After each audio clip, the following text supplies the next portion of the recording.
Hello from everyone at Open Door Theater. We wanted to let you know that we are missing you and thought we would try something new just in case you might be missing us too. So sit back and enjoy this short, true story written and read by Neysa Dickey. Hi, I'm Neysa Dickey, and I'd like to share a story with you. Discovery Walk. I had spent the winter as a clerk typist for the National Park Service at Theodore Roosevelt National Memorial Park, headquartered in Medora, North Dakota. Now I was feeling proud, not to mention a bit smug, because I had been asked to stay through summer as a seasonal naturalist in this North Dakota Badlands Park. Soon I would be recounting the cowboy life of Theodore Roosevelt, TR as we called him, before droves of eager visitors, guiding them safely around bison herds, pointing out prairie dog towns and describing the rich badland geology. But for now, it was 5 p.m. on one of those perfect lingering spring days, and I was free from my typewriter. Changing quickly from my gray and green uniform to a shirt and jeans, I gulped a light supper and headed out for my early evening walk. Hindsight tells me I should have grabbed my camera, but at the time I didn't expect anything but an ordinary hike.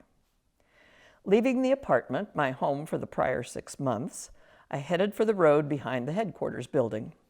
This would lead me, as it had so many times before, northwest up the hill, around the crest, and into the park proper. My thoughts were relaxed as I ambled up the steady incline. Yet I was aware of my surroundings, the sunset, not spectacular, but full of subtle colors. The southwest wind, gentle but firm. The warmth radiating from the south-facing rock cliff, the base of which cradled the road a ways. The breeze was invigorating and brought with it the scent of spring grasses and early wildflowers. My heart beat faster as the hill steepened, and I both envied and pitied the summer visitors driving up this same stretch of road in cars. The pavement seemed exceptionally hard under my boots, and I wished the evening were warmer and I more isolated so I could strip off my clothes and lie in the soft grass beside the road. But I controlled my fantasies, and as I approached the scenic overlook near the hilltop, I paused to catch my breath and to gaze out over the little town of Medora and the park headquarters. As usual, I felt rather powerful up there and almost possessive. This was my town, my park, my territory. The wind tousled my hair, and I drew a deep sigh of relaxation. Just as I was deciding that this air was the cleanest I'd ever had in my lungs, I glanced to my right and saw him. To my amazement, I shared the overlook with a bobcat. As soon as that realization hit home, I froze, stopping all tiny movements, nearly holding my breath. He sat at ease, perhaps 30 feet away, totally unaware of me. He couldn't have seen me approaching because of the nature of the trail and the hill. Sound and smell were of no use to him because I was downwind. My adrenaline began pumping and time stopped. My sight seemed so keen I could absorb it all. The smooth coat, the intense gaze, the camouflaging spots, even individual hairs on his tufted ears. It seemed to me that he, too, was taking inventory of his territory, his park, his corner of this relatively wild place. It might have been an hour, but it was more likely 5 seconds before he cocked his head, spotting me. Then he froze, too. Time began again, and I could almost feel the blood pulsing faster through his system. Then he was gone. In my eagerness to see him once more, I leaped to the spot where he had been sitting, but he had disappeared. This was the first time I had observed a bobcat in anything but cramped zoo quarters, and as I left the overlook reluctantly and headed on into the park, my mind processed and considered all the happenings and feelings of that meeting.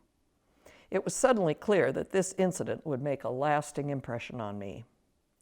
It explained why I coveted a permanent job with the Park Service, why I believed in the national parks.